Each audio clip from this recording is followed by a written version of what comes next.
अथ कार्तिक महात्म व्रत कथा चतुर्दशो अध्याय।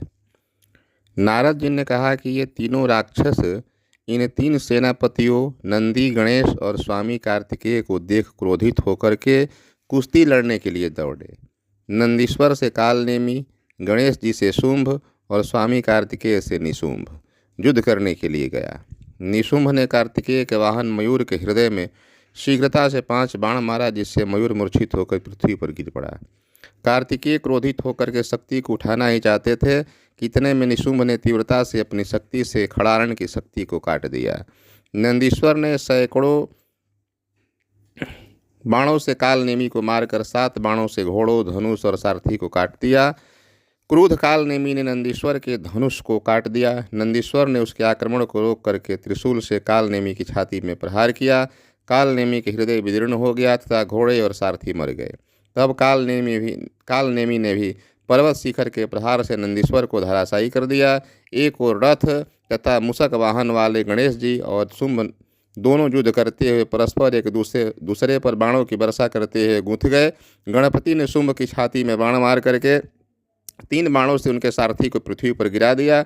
अतिशय क्रोधित होकर शुंभ ने भी गणेश जी पर बाणों की कराल वर्षा की और 3 बाणों से मूषक को मारकर मेघ की तरह गर्जना करने लगा। गणेश जी का वाहन मूषक बाणों से अति प्रणीत होकर चलने में असमर्थ हो गया। तब गणेश जी मूषक से उतरकर पैदल चलने लगे। गणेश जी ने अपने फरसे से शुंभ के हृदय में प्रहार कर उसे भूमि पर गिरा दिया और स्वयं अपने मूषक पर सवार हो गए। कालनेमी और निशुंभ ये दोनों भी एकाएक गणेश जी को अंकुश से मदोन्मत्त हाथी के समान बाणों से मारने लगे। गणेश जी को कष्ट में देकर असंख्य भूत गणों को साथ ले पराक्रमी वीरभद्र शीघ्रता से दौड़कर वहां आए। कुष्मांड, भैरव, वैताल, पिचास और जोगिनी गण वीरभद्र के साथ आए। तब सैनिकों के सिंह के समान कोलाहल तथा घर घर शब्द से पृथ्वी कांपने लगी। तब उस युद्ध क्षेत्र में भूत गण दैत्यों को खाते हुए ऊपर नीचे उछलते हुए नाचने लगे। नंदीश्वर तथा स्वामी कार्तिकेय बड़ी सावधानी के साथ शीघ्रतापूर्वक बाणों को छोड़ते हुए संग्राम भूमि में दैत्यों को मारने लगे। छिन्न भिन्न मारे गए और गिरे हुए और भक्षण किए जाने के कारण दैत्यों की सेना बहुत व्याकुल और उदास हो गई। अपनी सेना का क्षय देख करके ऊंची ध्वजा वाले रथ पर सवार होकर बलवान जलंधर शिवगणों के सम्मुख आया। तब तो हाथी, घोड़े, शंख, भेरी का भयंकर शब्द दोनों सेनाओं में होने लगा। जलंधर की बाण वृष्टि से आकाश मंडल और पृथ्वी तल मानो पाले से आच्छादित हो गया। जलंधर गणेश जी पर 5, नंदीश्वर पर 9 और वीरभद्र के ऊपर 20 बाण छोड़कर मेघ के समान गरजने लगा। तब शीघ्र ही खड़ारण ने जलंधर को अपनी शक्ति से मारा। उसके संधान से उसे कुछ घबराहट हुई। क्रोधित होकर जलंधर ने स्वामी कार्तिकेय को गदा के आघात से पृथ्वी पर गिरा दिया। नंदेश्वर भी उसी तरह शीघ्रता से पृथ्वी पर गिरा दिया गया।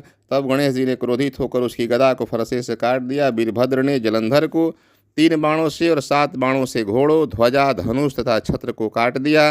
तब जलंधर ने अपनी अति प्रचंड शक्ति से गणेश जी को गिरा दिया और स्वयं दूसरे रथ पर चढ़ गया।